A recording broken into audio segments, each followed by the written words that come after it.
Welcome back. We are continuing to roll right through summer, but before we know it, we have rolled right into the school year, right? So helping us make sure our kids are on track even during the summer months is Michelle Segalin.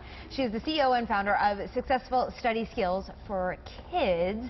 Michelle, good morning. Thank you, Stephanie. This is such a great way to make sure that kids don't, what is that called when they lose everything over the summer? The summer slide. There it is. There it is. The summer slide. So we want to make sure that that doesn't happen. So what's the first thing that parents should keep in mind? I think the first thing is to keep your kids engaged in thinking.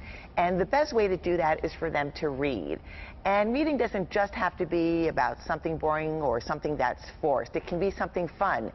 One of the things that we love to do and suggest to families is that they start a family book club. So the whole family reads the same book. That's a great idea, and that is part of building the vocabulary as well. And the second thing is building the vocabulary. So we ask parents or suggest to parents that they try to get their kids to learn a new word every day. Wow. And how would you suggest doing that? Well, in the book that they're reading, or they can even look it up and do a random search on a word that they don't know. All kinds of ways. Cool. Critical thinking. How would you test your kids and kind of do it, you know, maybe in a fun way, maybe over the dinner table or, you know, on a long car ride to the beach? Well, there's so many things that you can do to test critical thinking. With all that's going on in the news right now, it would be fun to have conversations on predicting, inferring what's going on in the elections, what's going on in sports, and trying to get kids to determine what an outcome might be. And so how would you, for instance, do that with the recent political climate? With the Democratic National Convention coming up, what would be kind of a question that you could bring up? You might ask, well, what do you think would be the best possible outcome for the candidates? What would be the thing that would get people most interested in what they're saying? And try to have debates about that. That's interesting. What's the next tip? The next thing is to consider working with your student on executive functioning, which is a buzzword right now, but executive functioning really is taking a large project and breaking it out into smaller pieces or smaller tasks. So one of the things that we like to do, and kids don't even know that you are working with them on executive functioning, is have them plan maybe a barbecue or a cookout or a picnic. So might be next Sunday. What are the steps that you need to do to prepare for that? You need to buy the food. What's the budget? If you need to prepare, how many days in advance do you need to prepare?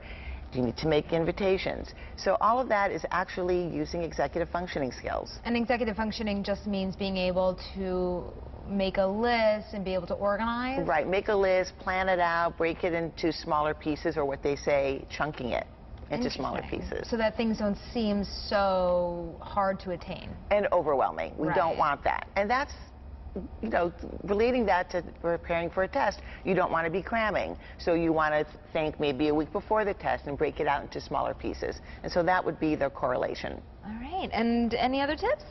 Well, the best way to learn something is really to teach something. So we suggest that if you have an older student or even one student, that they go out and maybe volunteer and teach maybe a neighborhood child, maybe how to read, or maybe have that child read to them. And teaching something is a great way to keep your skills fresh and sharp and crisp. And how would you suggest maybe them teaching something even if they're not really into reading or math? Could you maybe teach a neighborhood kid a sport or music or something that they're interested in? Absolutely, absolutely. All of those are great suggestions. Maybe even a board game that would, maybe Scrabble, for example, which would be a great way to build vocabulary, Sure. strategy, as well as teach, you know, another child.